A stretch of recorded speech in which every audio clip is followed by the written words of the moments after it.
Sayyidi. Walaikum salam wa rahmatullah. Maulana, there's reports that CERN has shut down, and shortly before great calamities, they shut CERN down.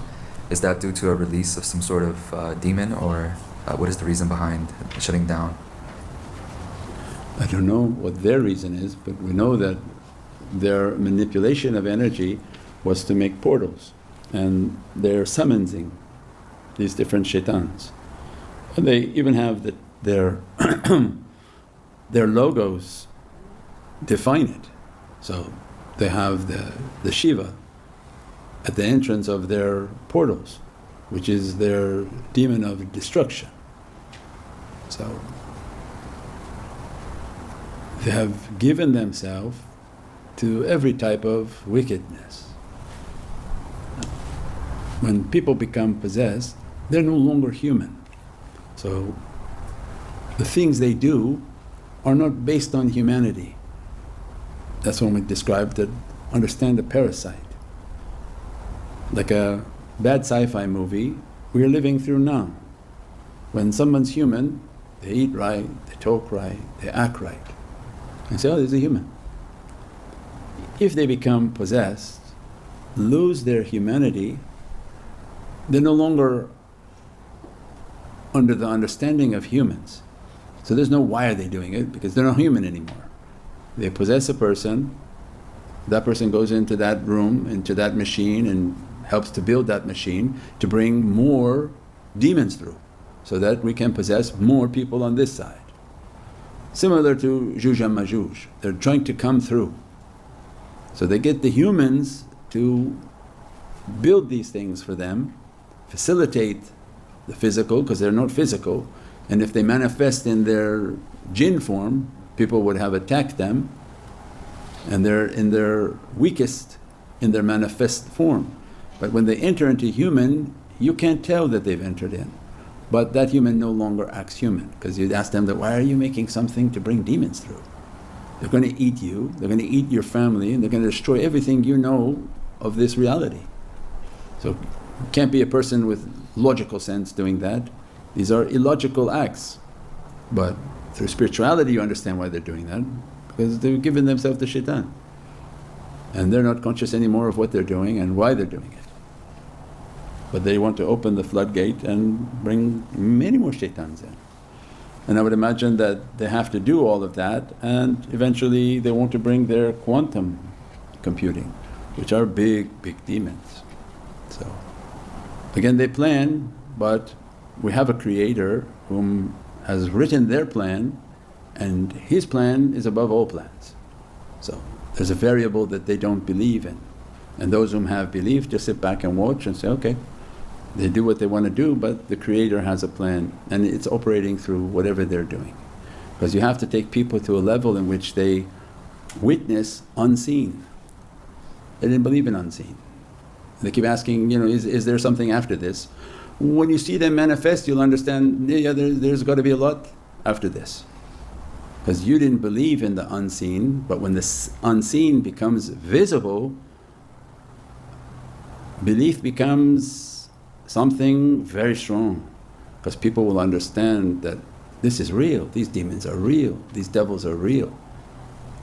And who will help when these devils and these demons start to come and manifest? Is it two sticks that you hold vertical and horizontal, and a name that you have that's incorrect, or a group of people whom their actions are just slaughtering and killing everyone, that they'll have some credit to scare away these demons? Or is it a group of heavenly people whom they fast for 30 days, who pray 5 times a day, whom try their best to do good, be good, act good? And they say, oh, what about the group of you that are terrorists? I said, no, that's the group you made. You created them. Muslim people don't even know where these people came from, what their belief system is. You made those. And now all of social media puts that out that, yeah, we made those groups. So that's not Islam. Islam is the group of people whom they fast, they pray, they do good, they have families. They make a prayer, and those prayers will go after these devils. So everything become more and more clear as things become darker. And that's when Prophet ﷺ described, on the dark nights, follow my companions. And that's true for in the last days, in the second Jahiliyyah, that when things become very dark, the ashiqeen will be shining like stars. But they have to get their rank through their service. If you're an ashiqeen, that's written for you to be ashiqeen, but you just sit on a couch like a potato, you don't do any khidmat, you don't do service, you don't come to see the shaykh, you nothing. But was written for you an opportunity. You had to achieve something. And that's why the teachings are almost like a coach, keep telling you, please get up and participate, please get up and participate. So maybe it will trigger in your head, wherever you are and whoever you are out there, you got to do something to achieve what Allah has written for you. Because if He wrote for you to hear this teaching, then it was written for you an opportunity. But if your nafs and shaitan is too strong, it will be a lost opportunity.